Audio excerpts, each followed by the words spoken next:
What is going on, Jets fans? Welcome on into Jets Media. Hope you guys are having a fantastic Tuesday, man. We're live talking about all things New York Jets after mandatory minicamp. The latest Jets news you need to know as we enter the dead period of Jets football or the NFL in general. Now, the cool thing about the NFL is there's always something to talk about. There's always going to be breaking news. There's always going to be some type of storyline, not just with the NFL, but with your New York Jets. And we're going to talk about all the things that you've missed, all the things you need to know about the New York Jets. Hope you guys had a great weekend. I had a nice weekend myself. Took some time off of making content, enjoying the little dead period of Jets football. But now we're back. Okay, we are back in the swing of things. So make sure you guys do me a favor and hit the like button if you didn't already on your way into the show. As Jets Media is live right here on the channel. And I feel like we can do some fun things throughout the, little 5 to 6 week period that we have to kind of keep each other entertained. And I definitely want to get your guys' thoughts about certain type of content that you guys want to see from me, because I feel like interacting with everybody, and as we enter into training camp, it's going to be a lot of fun. It's going to be a lot of fun. Okay, I got some fun things. Already in store. So make sure you guys hit that like button if you didn't already on your way into the channel. My boy JT's in the house. We got everybody in the chat right now. What's good? Tyrone says, let's go, everyone. Positivity today. That's what we want to see. Let's go, Mets. Absolutely, indeed. All right. Charleston, Richie, you are the man. Thanks for all you do. Love you, bud. 3-5 before the bye, 6-3 after. Squeeze into the playoffs. Let's effing go, Jets. Woo! That's some awesome words right there from a man. Thank you so much for that. Kind means a lot. Definitely mean a lot, my friend. And as you guys know, Media Day tickets are available if you guys want to go check them out. That link right now is pinned at the top of the chat, man. And my boy JT says, pumped for September 7th. Oh, baby. I'm pumped up too. If you guys are thinking of coming to the New York Jets home opener, we got tickets available all summer long. Make sure you guys go to the website that's linked at the top of the chat. Also linked in the description, where you guys can get all the details about Jets Media Day 2025 this year, where it is going to be an absolute ultimate game day experience for the Jets opener. Witness Aaron Rodgers take on Justin Fields. Okay, I mean, we get to go on the field after the game, hopefully, of a win, right? Get the party at the tailgate beforehand. We get to be watching the game together in sections 228A, prime mezzanine section.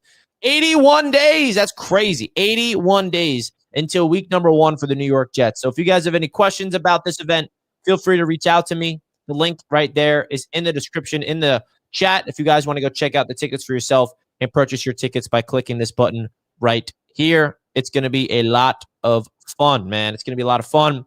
So let's get into business. Bolt's in the chat. I won't be able to make Jets Media Day this year, but I'm bummed.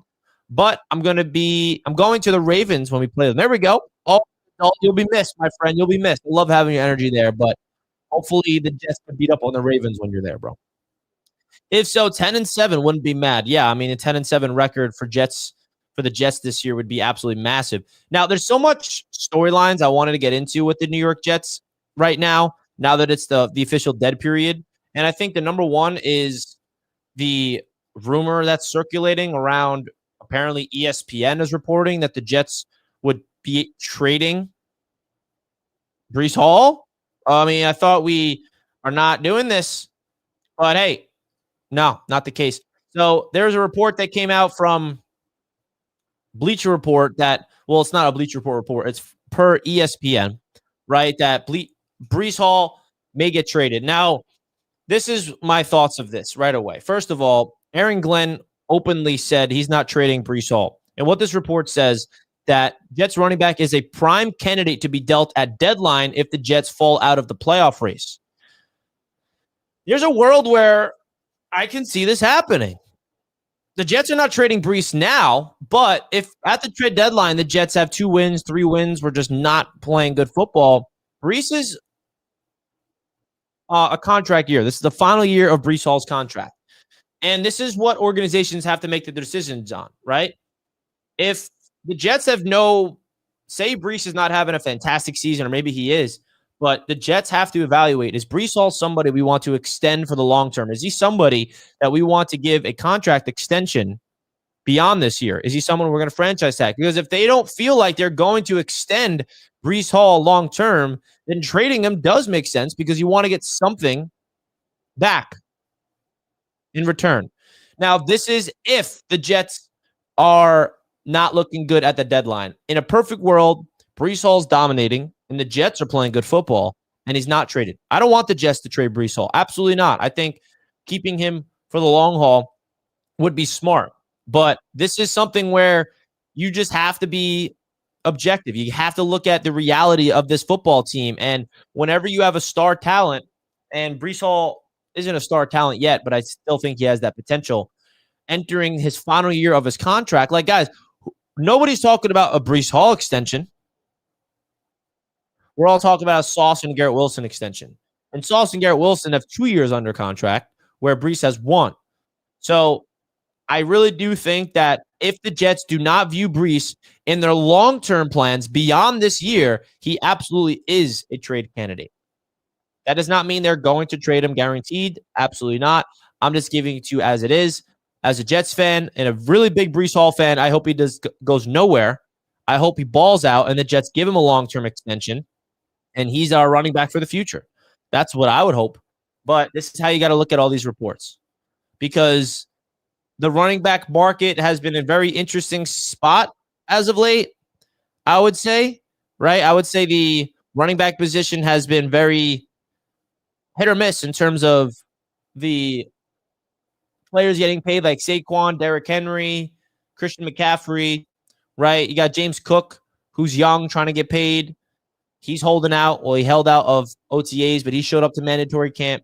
Breece is not holding out at all. He understands that he needs to prove himself. And I love Breece Hall from this perspective. He has been nothing but an absolute pro this season. He is showing up to every single practice, voluntary or mandatory. And he's saying that I got to go prove to this coaching staff and prove to this new regime who I am, what I'm about. And that's the mindset that you want. He wants to prove to this coaching staff that he belongs to be a primary focal point of this offense. And the Jets are going to unleash him. The Jets are going to give Breece Hall every single opportunity to show what he's capable of with the proper system around him. So we'll see if this actually happens. I don't know if it's realistic, but if you look at it from the context that they're reporting this on, which is, if the Jets are not playing well by the deadline, there's an actual world where he could get dealt. And I think that's something that you got to consider. I also want the Jets to, I would be open to franchise tagging him. I think that he's a perfect franchise tag candidate, Breece Hall, right? I think Breece Hall, you look at his eligibility to be franchise tagged. That's another thing that I think the Jets could be open to, right? Like Mike Z says, I think Breece gets tagged for 2026 if he does what we expect. I agree. I think that's a perfect example. Now, there is another player that I would say could be getting the franchise tag instead of Breece if he plays well and stays healthy, who's also entering the final year of his contract. Does anybody know where I'm going with this? Anybody in the chat know a young player that is entering his final year under contract that could be a franchise tag candidate? All right. And that player is Elijah Vera Tucker. Exactly. The chat is already on it. AVT. Jermaine Johnson is not under a contract year. He's got 2 more years under contract because we picked up his 5th-year option. So Elijah Vera Tucker is entering his final year under contract with the New York Jets. So you can only franchise tag one player. And I think that, say hypothetically, AVT and Breece are both healthy and they both finish the season strong and they both play really good football. The Jets are going to have to make a decision. Which player do they franchise tag? Which player do they extend? Or which player do they let walk? So there's some real stuff going on here. All right. And I'm really interested to see how it all plays out. All right. These are the 2 biggest players that are entering their contract year. And when you have a brand new coaching staff like we do with Aaron Glenn and Darren Mougey, especially a brand new GM, a front office, they're going to want to get their guys in the building. Now, the cool thing is I personally believe that the Jets, and Aaron Glenn even said this himself, he thanked the previous regime for the roster that they're inheriting. They are very pleased with the roster they have. And 90% of this Jets roster is Joe Douglas's still. Right? Darren Mougey barely did anything this offseason. He didn't blow it up. He signed some free agents, got a brand new quarterback, brought in some, cheaper guys in the free agency market, and then had a draft class. That's it.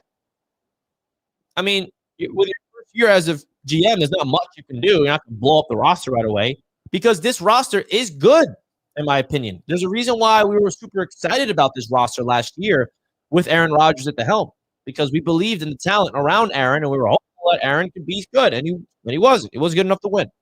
And obviously, there's some context, the coaching, blah, blah, blah. But now, this season, in my opinion, is going to be the season of opportunity and kind of trying out who is going to fit the Aaron Glenn system, who is going to fit the Aaron Glenn mold. And I think that is something that I'm noticing big time. There's probably some players that are fan favorites that we all love that may not fit the Aaron Glenn mold that we are hoping for.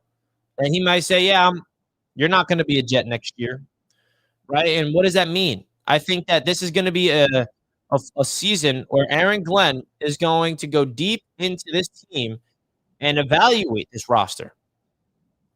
Is this roster good enough to fit his brand of football, right? So I'm excited to see what this Aaron Glenn philosophy looks like. Let's get into it, man. Have any new information on training camp? No, not yet, Justin. I don't think they released that. I do not think they released that. Probably true regarding Brees being cheaper to re-sign, but the offensive line is more important. Yeah, I mean, you're going to have to pick between AVT and Brees to do the franchise tag. I mean, ideally, you franchise tag one of them and you extend the other, or you extend them both long term. They're both young players. And I think AVT is such a unique Swiss Army knife. Another player on the offensive line that's entering his final year under contract is John Simpson, our left guard. So both of our guards are entering their final year under contract. So there is some, the good news is our tackles, they're here long term. We got the left tackle, right tackle solidified for 4 seasons minimum together. They are going to be together, Membu and Fashanu, together for 4 minimum as our bookend tackles. But the center position, Joe Tippmann has 2 years left on his deal, and then our guards both have 1 more year on their deal. So just to give you a little idea of where the contracts, because this is the business, man. You got to look at it from a business perspective, and I think Aaron Glenn has done a tremendous job of laying the foundation, really igniting this team into the level of stardom that we're now. Another storyline that we have to talk about regarding the New York Jets is, of course, the potential contract extension of our guys, Mr. Garrett Wilson and Sauce Gardner. When will that happen? Will it happen? I think it will. There's a report from Ian Rappaport that came out, and Albert Breer just said something that there's a lot of expectations that at least one of these two will be extended by training camp. And I have a feeling that the Jets are going to do it at the same time. How awesome would it be if we have a report come out from Schefter or whoever it is, the New York Jets extend both Garrett Wilson and Sauce Gardner. That's the report. It's one report saying that they signed them both. The graphic has both of them in it, and they have both contracts. I want them both to sign a deal together. That would be sick. We want these two as New York Jets long-term. They're both extremely talented, and we know that the New York Jets are interested in extending them. We know that both of them are interested to be Jets long-term. Now they've got to find out the details of the contract. And, contracts get messy. They get a little interesting. You got to make sure that it's hitting on all cylinders. So I'm really excited about the idea of having these two guys locked up long-term. I don't want to get overly excited because I don't want to be disappointed if it doesn't happen, because anything's possible in terms of contract negotiations. Things can go south. You never know what's possible. But, man, extend them, Darren Mougey, both of them before training camp. Please, how awesome would it be to have both of these guys locked up long-term heading into training camp? Woo, that would feel good. Folks, don't forget to do me a solid favor by simply hitting the like button. It really does help out the channel more than you know. Please hit the like button on your way into the show. Subscribe to the channel If you're new here to Jets Media, we're live on a Tuesday, June 17th, talking all things New York Jets regarding OTA being done, mandatory minicamp being done. What's the latest news? What's the latest trends that we all need to talk about now that all of mandatory minicamp is done? And what did we learn from mandatory minicamp? What did we learn from OTAs, right? I think we learned a lot. I really do think we learned a lot. You know what else we learned that I got to highlight right now? There is something that we learned about this football team, and it is Justin Fields. Who is Justin Fields as a Jet? We don't know. There's a narrative going on, not a narrative, but kind of, talking heads talking about Justin Fields. And I think there's one thing in particular that he needs to prove to be able to work on, right? Reading the defense, holding on the ball too long. If that element of his game clicks, he is going to be a good quarterback. I really genuinely believe that that's the only part of his game that needs to get fixed. And then also say this. It's the most important thing to understand how to do at the quarterback position. You cannot mentally process the field and go through your progressions and not get confused by defensive looks and not get panicky behind the line of scrimmage and, not miss open receivers. Like, that's what's going to make or break you in this league. Justin Fields is electric at running, right? He's also shown flashes of his ability, which I really am hopeful that we'll see his full potential unlock with the Jets, is extending plays, but keeping his eyes down the field and throwing the football on the run. I think that is really something that Justin Fields is capable of, and he's shown it. The ability of pressure comes. He's athletic enough to scramble, but instead of picking up the yards with his legs, how about you stay behind the line of scrimmage, keep your eyes down the field, allow Garrett Wilson or somebody to get open down the field and make a throw. Justin Fields is good enough. And this is one thing about the narrative, right? Some people say Justin Fields can't throw the football. That is not true. He has a very accurate arm. He has touch. He can throw the football. He's got a fluid motion. The problem with Fields has never been accuracy. It's never been fundamentals. It's never been being able to literally throw. It's the mental side of things. It's processing the field, seeing the field, having timing, having anticipation. So when he's on the move and he's got someone open, he sees him, he's going to hit that target. He's not perfect. Of course, he has some bad throws here and there. But when somebody's open, Justin Fields has the arm strength, has the arm talent. He's a talented arm. He does. I think people blow up the narrative like, oh, Fields is bad. He can't throw. No, that's not true. He's got a really good ball, man. He's got a fluid movement. He can throw to his right, throw to his left, but the question is always going to be, is he going to be able to process the field? Is he going to be able to go up to the line of scrimmage, recognize what the defense is in, maybe adjust some things at the line of scrimmage to attack that defense? Because when that's what makes the all-time greats great. That's what makes, when the game slows down mentally. Like Lamar Jackson, perfect example. The game was going a little bit too fast for Lamar early on in his career. And then the game started to slow down. Lamar is not the most talented player in the league, in my opinion, with his arm. But now the game is slowing down for Lamar Jackson in such a way that he is able to make all the throws he needs to make on top of his athleticism to be an MVP, to be an elite-level quarterback. Josh Allen, the game is slowing down for Josh, so he's able to see the field all over the place. All these elite quarterbacks, the game slows down mentally. And the question is, will Justin Fields get that? Will it happen? We shall see. We got a Bears fan in the chat. Jonathan, just subscribe. Appreciate that, Jonathan. Appreciate that. Bears fan here. I can absolutely tell y'all, Justin is about to go crazy for you. It's a damn shame, this narrative on him after what we did to him in Chicago. Just wait. And I'm here to add context to the narrative, my man. I absolutely am. Because I think now all of a sudden there's film out there that people are criticizing of Justin Fields, not being able to read defenses, which is true. You got to look at the negatives, but they're making it seem like he does that every single snap. He's never shown the ability to process the field. He's never shown the ability to throw the football down the field effectively. Like there was a play last year against the Indianapolis Colts. I saw one of my favorite YouTubers that breaks down film, right? He had this great breakdown of Justin Fields going back, dropping back into the pocket. Pocket collapses, could have forced it over the middle, wasn't there. scrambles to the left, keeps his eyes down the field, throws an absolute bullet, an absolute dime on the run down the field to Pickens for a first down. So, like, everyone's going to bring up the bad, but I'm also going to add some context and show the good, right? That's what I'm going to do. That's what I'm going to do. And here's the play. I'll show you guys right here. So this is what the play I was talking about that he broke down perfectly. And this is the video. The one play shows you why you still can't fully give up on Justin Fields. This just came out, right? Let's break it down. I'll break it down, right? Watch what Justin Fields does here. And let me make sure this is perfectly HD. Gonna look over it. So as you can see, Justin Fields looking down the field. He could have made this throw over the middle, but that's a little tough. To squeeze this ball in between these two defenders, right?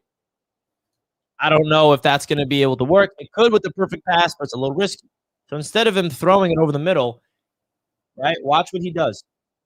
Watch what Justin Fields does. This is just one play, but you got to talk about it. You got to talk about it. So then what Justin Fields does is instead of throwing it over the middle, he sees an open little lane in the pocket. Look at all this open turf. Now, this is what I love about this play. Instead of Fields tucking this ball and running, which he easily could, pick up, maybe get tackled around the 50-yard line, pick up 5 yards. Instead of running, which I think his tendency is usually to run, this is the development I like to see, and hopefully this is what we see with the Jets, right? So he eats it, looks at his first reads, not there. He's going to scramble, extend the play to the left. Instead of running, watch what he does. Keeps his eyes up, down the field, flips his hips, boom, makes an absolute dot. An absolute dot on the run to George Pickens for a big-time gain to set up the Pittsburgh Steelers in the red zone, right? So, like, this is one play, and shout out to, let me make sure I give the credit to this YouTuber, Jackson Kruger Sports. Make sure you guys check him out. Does a great film breakdown across the NFL. Highly recommend his channel if you guys are into film. And it just goes to show you a little bit that if Justin Fields can start utilizing this part of his game a little bit more, where he utilizes his mobility, utilizes his athleticism, not just to pick up yards, not just to be a mobile quarterback and dual threat, but extend plays with your legs. Extend plays and keep your eyes down the field and make the throws.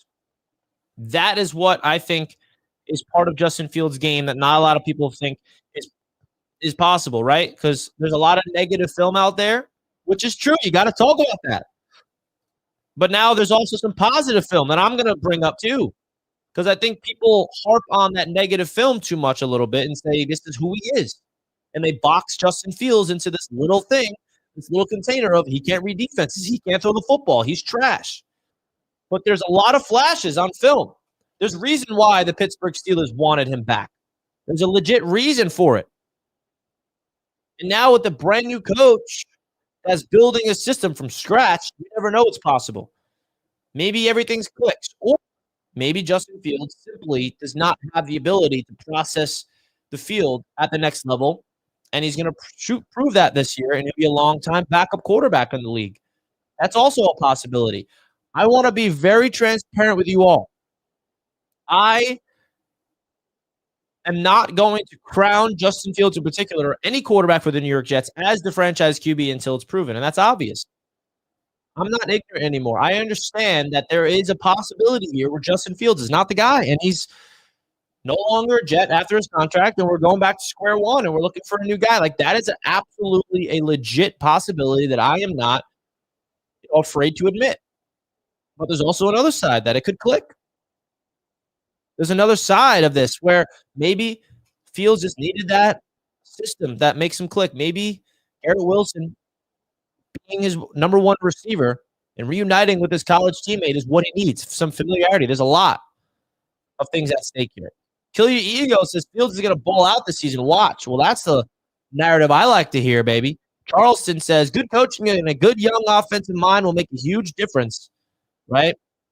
I'm excited to see what this offense is going to look like. I'm not going to lie. There's some There's some juice coming out of this offense in terms of Tanner Engstrand. Tanner Engstrand has been impressive. Now, I haven't seen anything. He hasn't done anything yet. Right? We can't say Tanner Engstrand's a good offensive coordinator. But what I can tell you confidently about Tanner Engstrand is that he is coaching this team up in a way that we have not seen yet as Jets fans. More specifically with Garrett Wilson. I think what he's doing with Garrett Wilson, it's a breath of fresh air. And the beat reporters that were at minicamp, they're saying the Jets are utilizing Garrett Wilson in a way they have not utilized him yet since he's been with the New York Jets. Garrett Wilson's been in the league for 3 years, has over 1,000 yards per season. But the way that Tanner Engstrand and this Jets coaching staff is utilizing Garrett Wilson is different. It's how it should be. Look how the Lions utilize Amon-Ra St. Brown. It's going to be like that, but our version of that.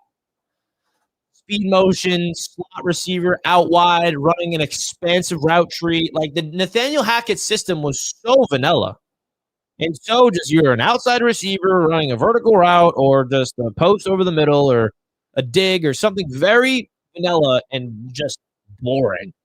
Aaron Rodgers is like, oh, yeah, run a go route and I'll throw it to you on your back shoulder. Like, no, this isn't the old school football. This is a new modern offense that Tanner Engstrand is implementing here. Again, we don't not know if it's going to click here, but he's innovative. He's a young guy. He's a guy that's, I think the Jets are rolling the dice on that. They think that he's somebody that can absolutely unlock his own potential because that's what we want. We don't know what he's capable of. We have no idea. And I think him having the assignment of developing Justin Fields is going to be exciting. I think that Justin Fields, with a brand new offensive coordinator, they're coming together. And the one thing about Tanner Engstrand that I think us Jets fans are going to learn about early on is that running the football is going to be a priority. 100%. They are going to try to run the football, establish this run game early and often, just mauling people to set up the play actions down the field. So it's exciting, man. I think that the freshness of this team is great. Has anyone noticed that Richie is skipping a little bit? Yeah, I'm noticing I have some type of Wi-Fi issue. Whenever I skip, I see it on my end too. I think the connection should be good right now, but definitely don't like to hear that, Mike. Apologies for that. But folks, do me a solid favor. Don't forget to hit the like button, man. It really does help out the channel more than you know. How many like buttons do we have smashed on this show so far? How many? 31 likes. We can do better than that, man. Hit that like button, chat. Really do appreciate you guys big time. Want to remind everybody that Jets Media Day is happening this year. We're going to week number 1. If you're thinking of going to a Jets game this season, I highly recommend coming through with your boy and the whole crew of Jets Media faithful is coming on in, and it's going to be a lot of fun because we get all of these things. Your one purchase comes with 4 awesome things. Of course, you get your ticket into the game, seated all together, access to my live Jets Media pregame show, access to the MetLife Stadium's turf after the game, and before the game starts, an exclusive tailgate party with Gotham City crew, food, drinks, live DJ, party atmosphere. It's an absolute ball, man. If you want to get an idea of what it's like, last year's recap video is on the website. If you guys want to get an idea of what it's like to be on the field, what the pregame show's like, it's pretty epic. Pretty epic to see what Jets Media Day is capable of. This is going to be the 4th year. It's an epic experience, man. So make sure you guys come on through. We're here, baby. Jets Media Day 2020. Make sure you guys come on through, man. It's going to be a heck of a journey. And I would love to have as many Jets fans, Jets Media fans there to watch the game together. Oh, boy, can we get the dub?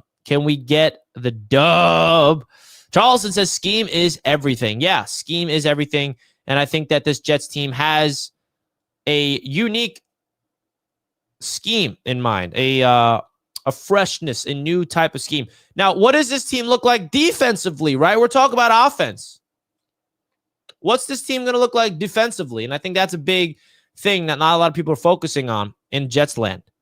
I think that Aaron Glenn, of course, being a defensive-minded head coach, there's going to be a system in place on defense that should work right away. With Steve Wilks as a defensive coordinator, there's a lot of guys I'm expecting to have a improved season from last year, right? I think Sauce Gardner Number one is going to have the most improved season. I think Will McDonald, who is coming off a great season last year, is going to have a great season. Quinnen Williams is going to have to play at an all-pro level. Quincy Williams is going to have to play it. Like, this is if we really want this defense to be, elite. And I think that what Robert Saleh and Jeff Ulbrich did with this defense, it's no fluke, man. I think you need talent on a roster before you can be an elite football team. And on the Jets' defensive side of the ball, there's no denying that we have talent. We have the talent. And I think that with the right scheme and the right coaching involved, I'm excited to see it because there's going to be a different flavor of this defense that I don't really know what to expect. There's going to be a completely different flavor. And I simply cannot tell you guys what it's going to be because I have no idea. Nobody does. People can assume. We can all predict. But I'm here to tell you guys, nobody knows anything. What is Steve Wilkes going to do as the defensive play caller? Is he going to be aggressive? Is he going to blitz on third down more? Is he going to be more man coverage? Is he going to be disguised? Are we going to run? I think they're keeping the 4-3 base the same because that's where we're coming from. But I feel like there's so much individualistic talent on this team, but the question is, how are they going to play as a squad? That's the big question. How is this football team going to click together as a squad on defense? The communication needs to be there. Them all dominating their assignments needs to be there. I think the defensive line and the front seven in general, it's an interesting spot the Jets are in because you can argue an elite player in Quinnen up the middle. And then you could see Will McDonald enter that elite category off the edge. Jermaine Johnson is entering, a season coming off an Achilles. So I just don't know what to expect from Jermaine because of that injury. And then you got Michael Clemens still in the roster somehow. He's made it this far at least. You got a rookie, Tyler Barron, trying to make his name off the edge. And then you got a bunch of, one young player, Leonard Taylor III, next to Quinnen Williams, who's going to be fun to see him ascend. But then you got all these veterans, Byron Cowart, Jay Tufeli, right? Derek Nottie, all these defensive tackles that I think could make some impact. Byron Cowart was someone that was stepping up for the Jets in minicamp. The Jets defensive tackle they brought in from Chicago. So, I don't know. Top 5 defense, especially if one of these safeties play well. Listen, I don't want to get my expectations too high, but if Andre Cisco takes a step and all of a sudden he becomes like a ball hawk, he gets like 5+ interceptions and he's a beast, then yeah, I think we are a really good safety away from that happening. And the secondary, MC2 coming off a down year. I'm expecting a big bounce back year from him. Brandon Stevens, how long is he going to be CB2 until Zaire Thomas steals his job? I think that's going to happen. I think AZ Thomas is going to steal the job of Stevens eventually this season. I think week 1, it's going to be Brandon Stevens starting, but I think AZ Thomas is going to steal that job eventually for the New York Jets. And he's been another player that a lot of people at camp has been raving about, Zaire Thomas, which is exciting. And you guys know my connection with Zaire Thomas. I'm not going to go down that rabbit hole again. But AZ, he has been, flashing. And I think the Jets found their long-term answer next to Sauce Gardner at corner. I do. This is the guy I wanted the Jets to consider in the draft. This is the guy I fell in love with at the Senior Bowl. And now, rocking number 23, he's going to be a rookie. And I think this is one of those rookies that's not going to have a big rookie learning curve. I think he can play right away and be impactful as Zaire Thomas, the Jets rookie cornerback, which is exciting that we have someone this young that could be potential pairing up with Sauce at that position. And then the safety room is going to be really interesting. Andre Cisco, he's the starting safety. Who's starting next to him? Will it be Tony Adams, who I think is starting right now? Malachi Moore is going to be fighting for that spot eventually down the line. There's open competition at the safety position. And I think the secondary is going to be an intriguing position to watch throughout training camp. Because when training camp starts, bro, that's when the pads come on. That's when we can really evaluate this team a little bit more. Because when you're playing with underwear and stuff, it's hard to really evaluate everything.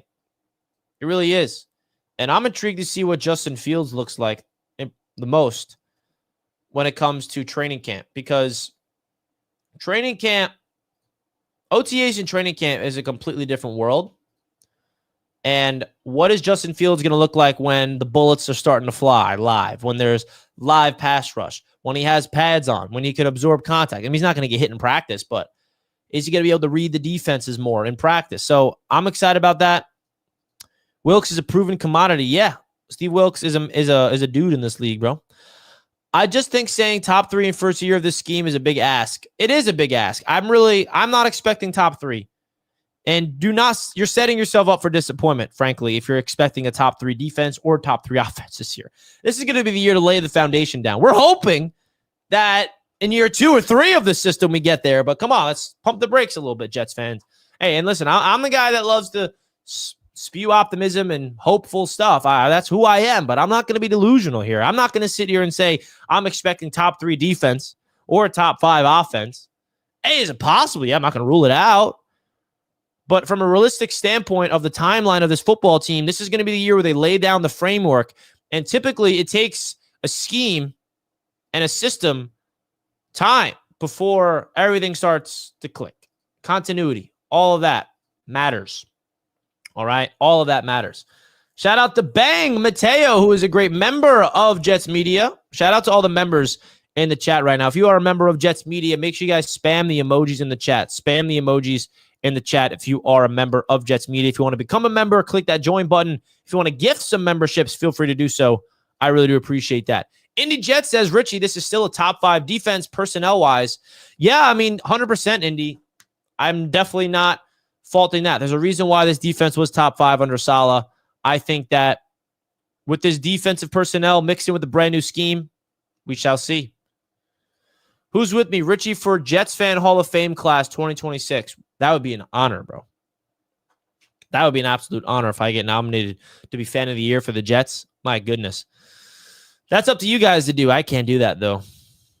I'm really feeling Steve Wilkes as our DC. Yeah, me too. I think that it's going to be an interesting season with him at the helm. Just got to have faith. We were supposed to be good last few years. This year, we are supposed to suck. That will all reverse. This will be much better than most think. And I think there's a comfortability amongst Jets Nation that us expecting to stink, there's a breath of relief. There's a sigh of, you know what? That's where I'm feeling a little bit better. We're supposed to suck again.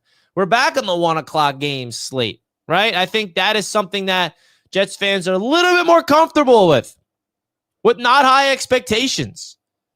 It's pretty cool, man. It's pretty cool. I am worried about starting 2 inexperienced offensive tackles. Olu started 6 games and Membu 0. Yeah. Listen, I think that the offensive line, I think that we are definitely all have high expectations for this offensive line, but I definitely feel like we need to tame some expectations just from the standpoint of it's a brand new offensive line. There is some element of continuity, of course, with AVT, Tippmann, and Simpson, especially the interior of the offensive line. They all played together last year, but Olu played 6 games as a rookie and played really good, by the way, in those 6 games, which you could build on. And then Membu is a rookie. So there's a reason to be hopeful. I think this offensive line, from a realistic standpoint, is going to be like just under good to start off the season. They're going to have some struggles. They're going to have some games where they get worked. Maybe there's some bad penalties. Maybe, unfortunately, there's some injuries we have to get through. But I feel like this offensive line is going to get better as the season progresses. By week 10, by the bye week, I think that the entire Jets offensive line is going to start to click a little bit. Maybe they can learn from their mistakes. This whole season is going to be like that. I think the whole first part of this season is going to be learning on the fly. The bullets are flying. Adversity strikes. They have a tough loss against that team. They have a brutal injury to that specific player. Who's going to step up? How are they going to respond? They maybe have a big win. How do they respond after a big win? Like, there's a lot of things that's going to happen early on this season, and I'm really excited and intrigued to see how Aaron Glenn and this football team responds. That's how you can tell what type of culture you are building. How do you respond to adversity? How do you pick yourself back up after you get punched in the face? Because that is inevitable in football. You are going to get smacked in the mouth. This football team is going to have an embarrassing game. They're going to get, I hope not, but there's maybe a blowout that's going to happen where the Jets get worked. Like, there's a lot of really good football teams out there that's established that like the Buffalo Bills, for example. I would love to be competitive against them and beat them. Don't get me wrong here, but, you know, the Bills are kind of a well-oiled machine. They've had the same coaching staff for years. They got an MVP quarterback, and I'm not going to sit here and glaze the Bills, but, you know, week 2 against Buffalo, if they come into our house and blow us out, it's going to hurt, but it's not the end of the world. And I know how Jets fans operate. Say the Jets get killed against the Bills week 2. Everyone's like, fire everyone. They stink. No, that is the adversity that we have to allow this Jets football team time to face. You need to get through. You need to allow the dark times to happen in order for them to figure it out how to get out of it. All right? That's the mindset that I have entering this football season with the New York Jets. And I invite everybody else to have a similar mindset. Because this is not going to be a pretty season. I think it's going to get ugly before it gets pretty. I do. I'm not expecting great things right out of the jump. If it happens, I'd be the happiest person alive, as you know. But I'm going into this season with very reasonable expectations and expecting this football team to struggle early. I don't think Justin Fields is going to click right out of the bat and put up 350 yards on the ground and through the air combined and 3-4 touchdowns and 1 interception and leading us to victories. Like, I'm not expecting that right away. I'd be delusional to think that way. So I think there needs to be a realistic mindset with this team, but there's also a side of me that wants to make sure you guys are aware that I am beyond excited about this season. Beyond. I am super pumped up because of the element of new energy, because everything's fresh. The core of the team is still there, but there's 3 positions that are brand new that I've been talking about since it happened. We have a brand new general manager at the top, handling personnel decisions, a brand new head coach at the top, handling the players, and we have a brand new quarterback. Those are 3 new things that are insanely new. You look around the NFL, the most successful franchises are the ones that have a long-term GM, a long-term head coach, and a long-term quarterback. And the Jets just got a brand new at all 3. So that's why the expectations for this Jets team is so low, because it's going to be opportunities for this team to learn and build, right? I'm excited, man, and training camp can't get here soon enough. When is it going to happen? When is training camp going to come on in? Because I want to see Justin Fields go up against our defense. I want to see some joint practices. I want to see some preseason. We got time, bro. We definitely got time, and I understand that. But, man, I need it to happen now. Feel me? I'm getting a little antsy here.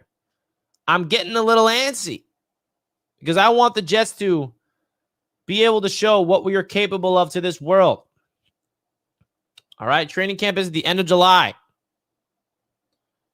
End of July, early August. I mean, I'm excited to see Justin Fields run for a first down on opening day. I'm excited to see him be able to show that he is better than some people think he is. All right? I mean, look at this throw, right? This is what I'm talking about with Fields, that if he could do this consistently, watch Justin Fields drop back 3rd and 12, right? Pressure is in his face right away. Now he's going to run. Now, what Justin Fields could do right now is just run and try to pick up the first down, get tackled, 4th down, punt the football. But instead, Justin Fields keeps his eyes up, keeps his helmet up to look down the field, and look what he does. Flips his hips, perfect throw on the run. Tight coverage, too. First down. So this is what you can expect from Fields a little bit. People say he can't throw. Yeah, I disagree. He can throw. His problem is processing the field. That's his problem. You turn on the tape, you see Justin Fields is more than capable of throwing the football. More than capable of throwing the football. It's more about his ability to process the field, right? Let's see this play. 2nd and 8, play action. I mean, that's a fluid motion. On the money, down into the red zone. So I'm excited, bro. I think the timing and him holding onto the ball too long are things that he needs to work on. And It all starts up here, folks. Like, my point is with the whole perspective that he can't throw, I think people need to realize the reasons why that's a narrative. It's not because he lacks the physical talent to do it. And I think some people are making that the narrative. No. It's not that he doesn't have the talent. It's not that he doesn't have the accuracy and the physical ability to throw the football accurately. It's about the mental side of things, being on time, processing the field, knowing where your routes are, and not holding on to the ball too long. Like, that's where it is.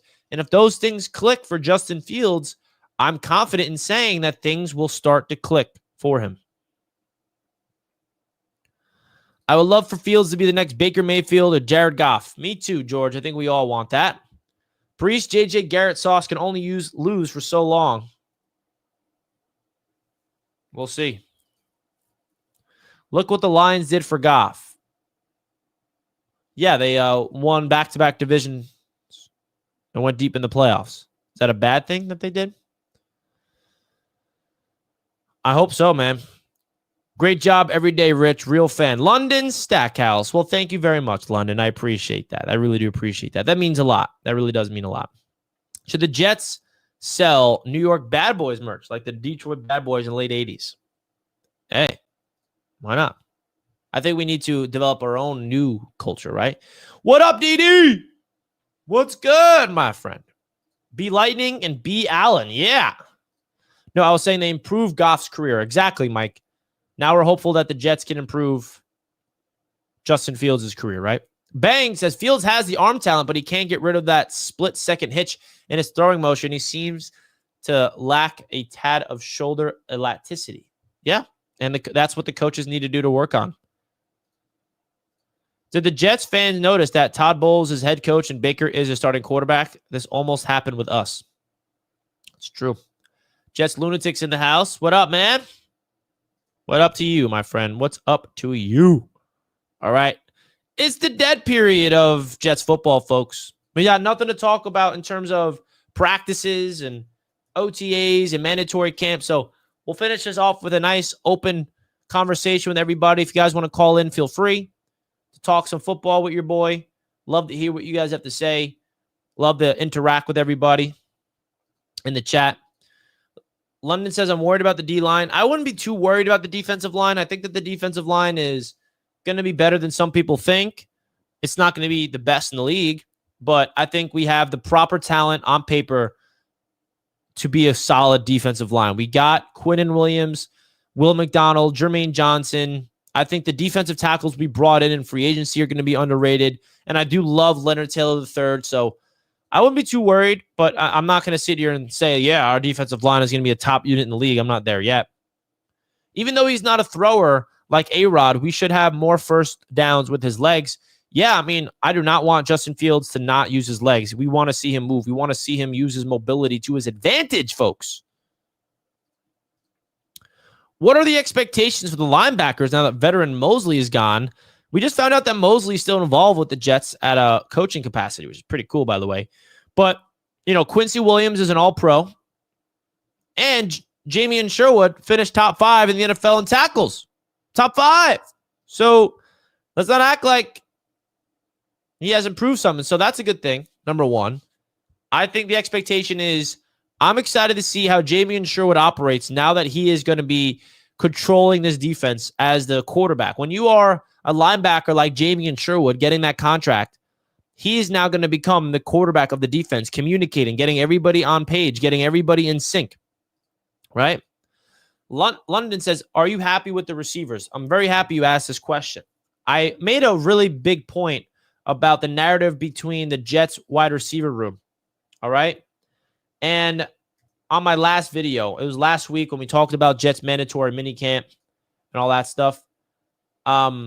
And I have an interesting take on the Jets receiver room that some people just don't agree with, but let's talk about it. The notion with this Jets receiver room is what? We don't have a number 2 receiver. We need to go after Amari Cooper. We need to go after Keenan Allen, I've heard names. We need to trade for Terry McLaurin. We need to do this, and that. I believe that this wide receiver room is capable of being successful with Garrett Wilson as the number one receiver, and then a wide receiver by committee approach next to him. Josh Reynolds, I think, is going to be the number two. And not to say he's going to be elite, but I think that the philosophy of this wide receiver room, folks, it's we have our number one receiver who's going to get all the volume. And then you have a bunch of guys that's going to be working in rotation. Tyler Johnson is the sleeper of this receiver room, if I had to say one. If there's one guy I'm really excited to see with this Jets football squad, it is Tyler Johnson. I'm not going to lie. And I think that what the Jets' philosophy is with this receiver room, it's not to go after a big-name number two receiver. It's to give Garrett Wilson the ball and allow all the players next to him to eat. Look at the Buffalo Bills, bro. The Buffalo Bills do not have a number one receiver. They don't. They got Khalil Shakir, who's coming off a fantastic season for them.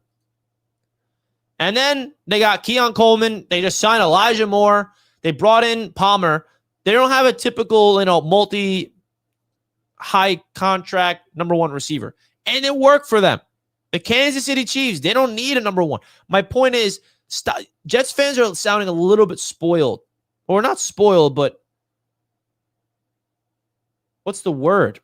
For the people crying and whining that we don't have a number two and a receiver room is trash, like Garrett Wilson is good enough to carry this wide receiver room. And I also think the talent of Reynolds, Lazard, Corley, Smith, and Johnson, and Gibson, 6 receivers, which they're all not making the team, by the way. They're all going to be competing for the 53-man roster. That is more than good enough to have a successful offense.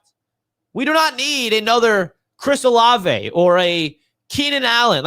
Great. But I just don't think this team needs that number 2, number 3 receiver as much as people think. I think we have enough on this football team. I think Josh Reynolds is going to prove some people whoa, he's actually solid, dude. I mean, Josh Reynolds is your solid vet that you're going to rely on.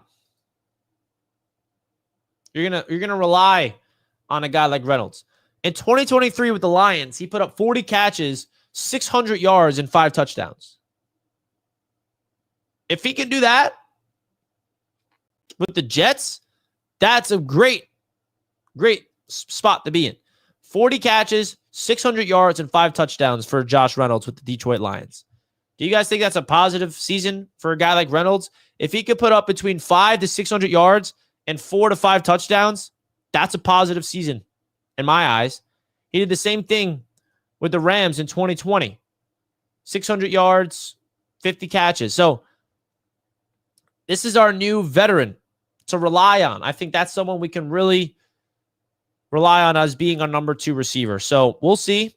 I'm not someone that's whining and crying that we don't have a number 2 like other Jets fans. I think that Garrett Wilson is more than capable of taking on the number 1 workload and then mixed in with the rest of the guys.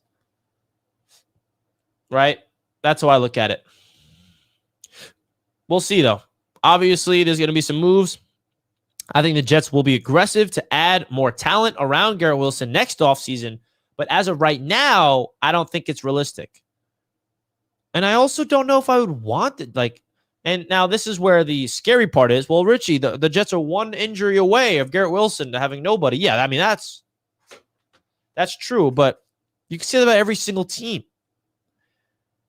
I mean, what team is going to lose a talent like the number 1 receiver and still be fine afterwards? Oh, that's what I'm talking about.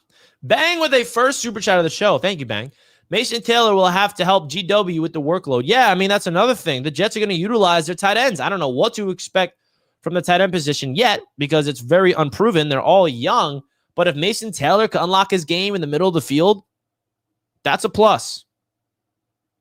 Get some yards, pick up the first downs, be reliable, be a possession receiver. Maybe pick up some yards out to the catch. You never know. You never know. And I think that's a legit possibility here. So I appreciate you bringing up Mason Taylor. And I also think Tyler Johnson has something to prove this year, man. I really do. Thank you, Bang, for the super chat again. I think Tyler Johnson he's in that perfect boat where he was a mid-round pick for the Tampa Bay Buccaneers, 5th-round pick, and he goes to the Buccaneers and has Chris Godwin and has Mike Evans ahead of him on the depth chart, was never really given a legit chance, right? So he goes to the Rams. Now he has Cooper Kupp and Puka Nacua above him on the depth chart. Never really was given a chance. And when he was on the field for the Bucs and the Rams, he made plays. He made some really good plays. And then now Tyler Johnson's on the Jets. This is where he gets to get a chance here. Because the Jets have Garrett Wilson and that's it. So he can very well look at all the receivers next to him. Josh Reynolds, Lazard, Corley, Smith, Gibson. And he's competing with those guys to be the number 2, number 3 receiver. I'm intrigued of Tyler Johnson, and I'm going to sit here right now. If there was a player on this offense that's going to break out, and when I use the word breakout, I don't mean a star. I just mean an impactful player on this offense that no one sees coming. I can see Tyler Johnson making a lot of plays. I can see him having a game where he gets 80 yards and a touchdown. I can see him putting up 700 to 800 yards. I do like his upside. He's 25 years old, extremely young. I love them coming out of college, that draft. What draft was that? Like 2020 or something like that? Like, I remember liking him out of the draft where I wanted the Jets to draft him. Now he's a Jet. Jet Lunatic with a $2 super chat. Thank you for this generous super chat, my friend. Mason Taylor is going to be our Sam Laporta. Oh, yeah. I love that. That makes me wonder, what is Sam Laporta's numbers? Because this is the exact philosophy, bro. Wow. Sam Laporta is very good. Statistically. So Laporta, 1st-round pick, and you can argue Mason Taylor was a 1st-round talent. Laporta, as a rookie, put up 86 catches and 889 yards and 10 touchdowns. Laporta, as a rookie for the Detroit Lions. Year 2, I believe he had some injuries this year. 60 catches, 726 yards, and 7 touchdowns. No, he was a 2nd-round pick, actually. Not a 1st-round pick. 2nd-round pick, 34th overall. If Mason Taylor can do that with this Jets football team, bro, wow. And Laporta's 6'3", 250. And then Mason Taylor's 6'5", 256. He's 6'5". No one told me Mason Taylor's 6'5". Damn. The big boy. Who knew that? I had no idea this guy was 6'5". There we go. So if Mason Taylor can be our Sam Laporta, bro, that's massive. Massive. Monumental. And then don't sleep on Jeremy Ruckert as well, being that number 2 tight end. That can be someone to be impactful. Make some plays. Get you 300 yards or something like that. I don't know. The stats doesn't really matter. It's all about the winning. We want to win football games, folks. That's what we want to do. Guys, if you did not already, please do me a favor. Simply like the show. Really do appreciate each and every single one of you guys that is showing support to the channel. How many likes do we have right now? We have 50 likes. We can do better than that, man. Hit the like button, man. We appreciate you guys big time. Red zone is where we want to see it. Yes, Mason Red Zone Taylor. Who's the number 1 tight end on opening day? I think Taylor is going to be the number 1 tight end, if I'm being honest. I really do believe that he's going to win that position. But I hope you guys realize the tight end position is not like, okay, if you're the number 1 tight end, you're the only one playing. No, the number 2 tight end and number 3 tight end will be on the field. Ruckert will be on the field. Even Stone Smart will be on the field, making some plays. They're not going to put up ridiculous numbers or anything like that, but they're going to be on the football field making some plays. They're going to run a lot of deep sets and get these guys on the football field. It's exciting. So it's June 17th. I think that we have like over a month to go to try to get through this lull period of the offseason. So if you guys want to, come support me over at Roundtable Sports, folks. You know, we got 4th and Forever live later today at 2 p.m. EST, talking all things NFL around the league with your boy Richie, Dan Mitchell, and TD Finns talking some NFL. Always appreciate the people that come over and support me over there. Of course, we got the AFC East Roundtable live tomorrow night, talking some Jets, Bills, Dolphins, and Patriots. It's a good time, baby. It's a great time. So we're going to wrap up the show here, folks. Thank you so much for tuning into this episode of Jets Media Live. And I'm excited. I keep saying that, but I genuinely am. So love you guys so much. Don't forget to check out Jets Media Day tickets if you are interested. Would love to have you guys come through to the Jets opener against Aaron Rodgers. I mean, you can't even put in a better words that I can't believe this is the game. Aaron Rodgers versus Justin Fields, week 1 at MetLife Stadium. Woo! Cannot wait to be there with you all. Love you guys so much. See you next time. Your boy's out.